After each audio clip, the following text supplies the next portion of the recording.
Bismillahirrahmanirrahim. Assalamualaikum warahmatullahi wabarakatuh. Anak Ustadz peserta didik dimanapun Ananda berada, apa kabar Ananda hari ini? Ustadz doakan Ananda selalu sehat dan tetap bersemangat mengikuti pembelajaran secara daring. Baik, kembali lagi bersama Ustadz dalam pelajaran Dirasah Islam.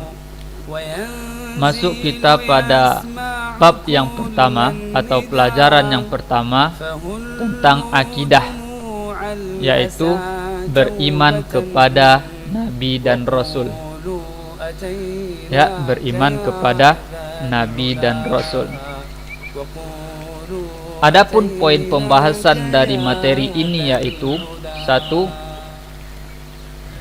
Pengertian Nabi dan Rasul. 2. Makna iman kepada Nabi dan Rasul. 3. Manusia membutuhkan Rasul. 4.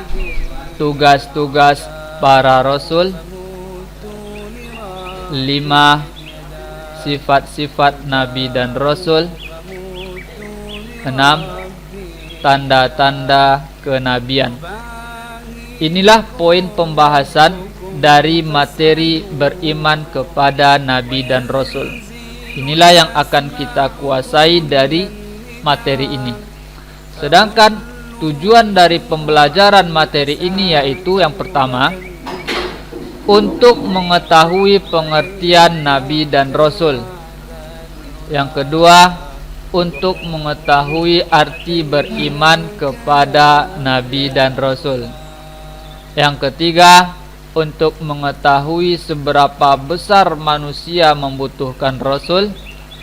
Yang keempat, untuk mengetahui tugas-tugas para Rasul. Yang kelima, untuk mengetahui sifat-sifat Nabi dan Rasul. Dan yang keenam, untuk mengetahui tanda-tanda kenabian. Nah, masuk kita pada poin yang pertama, yaitu pengertian Nabi dan Rasul. Apa itu Nabi dan apa itu Rasul? Nabi adalah laki-laki pilihan Allah yang menyampaikan syariat nabi-nabi sebelumnya. Sedangkan Rasul adalah laki-laki pilihan Allah yang diutus dengan wahyu dan syariat yang baru. Nah, di sini nampak perbedaan antara Nabi dan Rasul. Nabi adalah laki-laki pilihan Allah yang menyampaikan syariat nabi-nabi sebelumnya. Rasul adalah laki-laki pilihan Allah yang diutus dengan wahyu dan syariat yang baru. Masih banyak sebenarnya pengertian Nabi dan Rasul yang tidak disebutkan di dalam buku yang Ananda miliki. Bisa saja kita mencari dari sumber-sumber yang berbeda, tetapi tentunya sumber itu berdasarkan dengan Al-Quran dan Sunnah yang dapat dipercaya. Di antara pengertian lain dari Nabi dan Rasul, ada yang menambahkan bahwa Nabi diutus kepada kaum yang beriman kepadanya, sementara Rasul diutus kepada kaum yang kafir atau ingkar kepadanya. Nah, para Nabi itu semuanya bersaudara. Dakwah atau ajakan mereka juga sama, yaitu mengajak kepada akidah tauhid, ibadah hanya kepada Allah, dan tidak mempersekutukan Allah dengan sesuatu apapun. Kemudian bertawakal hanya kepada Allah Subhanahu wa taala. Baik, kita masuk kepada poin yang kedua, yaitu tentang makna iman kepada Nabi dan Rasul. Bagaimana sebenarnya makna dari iman kepada Nabi dan Rasul? Nah, di sini kita mengambil pendapat dari Syekh Muhammad bin Saleh Al-Utsaimin rahimahullah, yang beliau menulis di dalam kitabnya Syarah Salasatul Usul.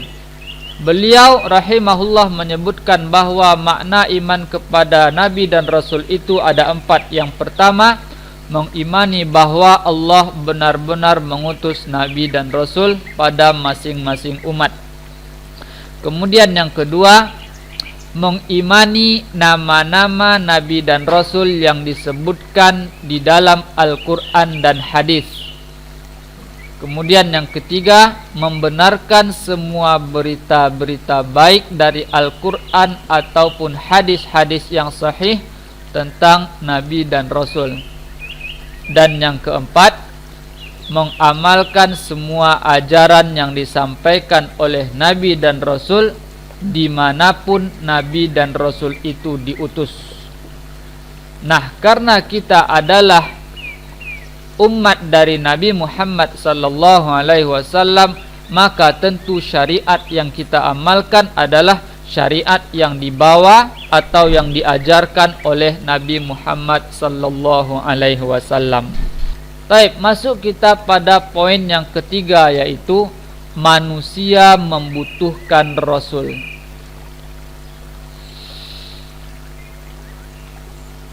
Seberapa besar kita butuh kepada Rasul?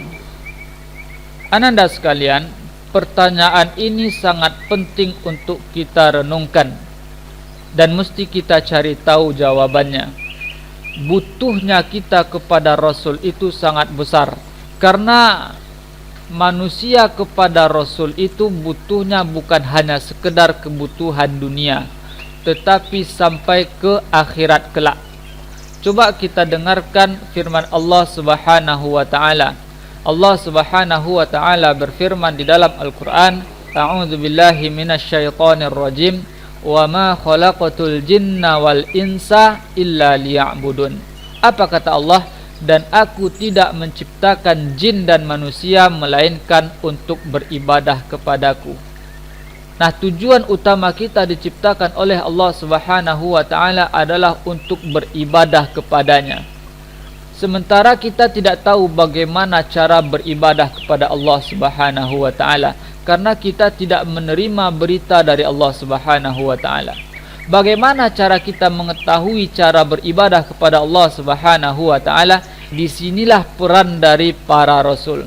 Rasulullah yang menerima syariat dari Allah Subhanahu wa taala, kemudian beliau menyampaikan kepada umatnya.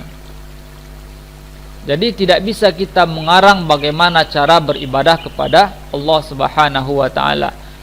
Allah Subhanahu wa taala mengutus para rasulnya untuk menyampaikan syariatnya dan diajarkan kepada kita para manusia.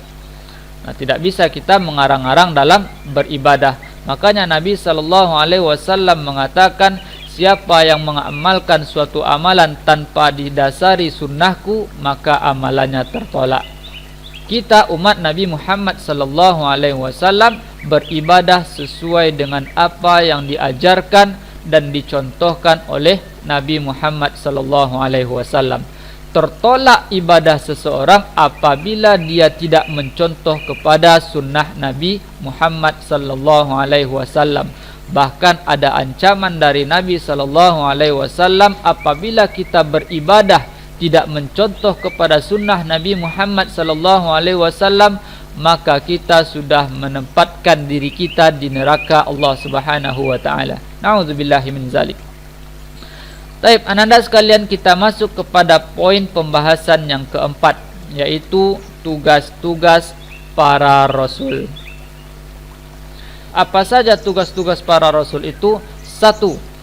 Mengajak manusia untuk mendengarkan seruan Allah dan melaksanakannya.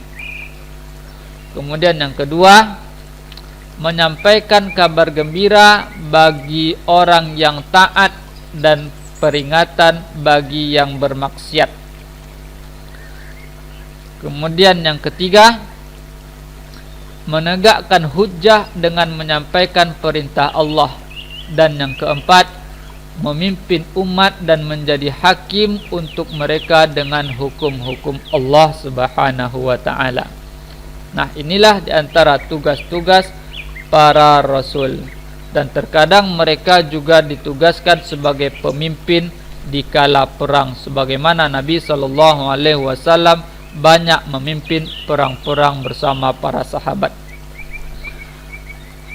Poin yang kelima, sifat-sifat Nabi dan Rasul. Seperti yang dijelaskan bahwa Allah telah mengutus kepada setiap umat tersebut seorang Rasul dan menyampaikan kepada umatnya bagaimana seharusnya mereka hidup di atas dunia. Nah, ketika Allah mengutus seorang Rasul, tentu Allah memberikan kepada mereka tanda-tanda Rasul tersebut, sehingga kaum dari Rasul tersebut mengenalnya. Di antara hal-hal yang bisa seseorang untuk mengenal Rasulnya adalah melalui sifat-sifatnya. Apa saja sifat-sifat dari para Rasul itu? Di antaranya yang pertama adalah sidik, artinya jujur. Karena tidak mungkin seorang Nabi dan Rasul itu bersifat dusta. Jangankan seorang Nabi dan Rasul, manusia biasa saja dikatakan oleh Nabi SAW seorang mukmin yang mengaku beriman tidak mungkin bersifat dusta, apalagi seorang Rasul. Kemudian yang kedua, amanah, artinya dapat dipercaya.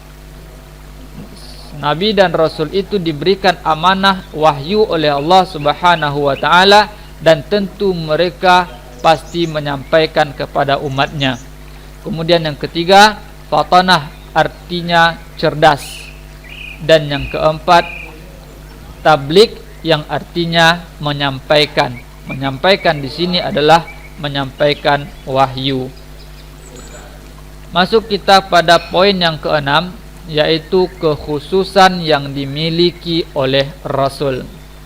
Ada di antara kekhususan para Rasul yang tentu tidak dimiliki oleh umatnya. Banyak sebenarnya, tapi di sini tidak semuanya kita sampaikan, hanya beberapa saja di antara kekhususan para Rasul. Yang pertama yaitu para Rasul itu menerima wahyu. Apa itu wahyu? Wahyu adalah apa yang disampaikan oleh Allah Subhanahu wa taala kepada nabi dan rasulnya, baik secara langsung sebagaimana Allah berbicara kepada Nabi Musa atau melalui perantara malaikat Jibril. Kemudian kekhususan yang kedua adalah maksum. Maksum artinya terjaga dari dosa dan kesalahan, baik dalam menerima wahyu ataupun dalam menyampaikannya. Kemudian yang ketiga, kekhususan dari para rasul adalah hati mereka tidak tidur. Walaupun terkadang kedua matanya terpejam, tetapi hati mereka tidak tidur. Hal ini sebagaimana yang disampaikan oleh Nabi SAW, inna ma'syaral anbiya'i tanam a'yununa wala tanamu qulubuna. Artinya, kami para nabi, mata kami tidur, akan tetapi hati kami tidak tidur. Kemudian kekhususan yang berikutnya, dimakamkan di tempat mereka meninggal. Itu makanya kita dapati makam dari Nabi Muhammad SAW itu bertepatan dengan Masjid Nabawi, yang pada dulunya itu adalah rumah beliau sendiri. Di mana beliau meninggal SAW, disitulah beliau dimakamkan. Kemudian kekhususan yang berikutnya, jasad mereka tidak hancur dimakan tanah. Itulah kekhususan dari para nabi dan rasul yang tentu tidak dimiliki oleh umatnya. Nah, ananda sekalian, itulah materi kita tentang beriman kepada nabi dan rasul. Semoga materi ini bermanfaat bagi kita semua dan dapat ananda fahami. Atas perhatian ananda, Ustaz ucapkan syukran wa jazakumullahu khairan. Ustaz akhiri, assalamualaikum warahmatullahi wabarakatuh.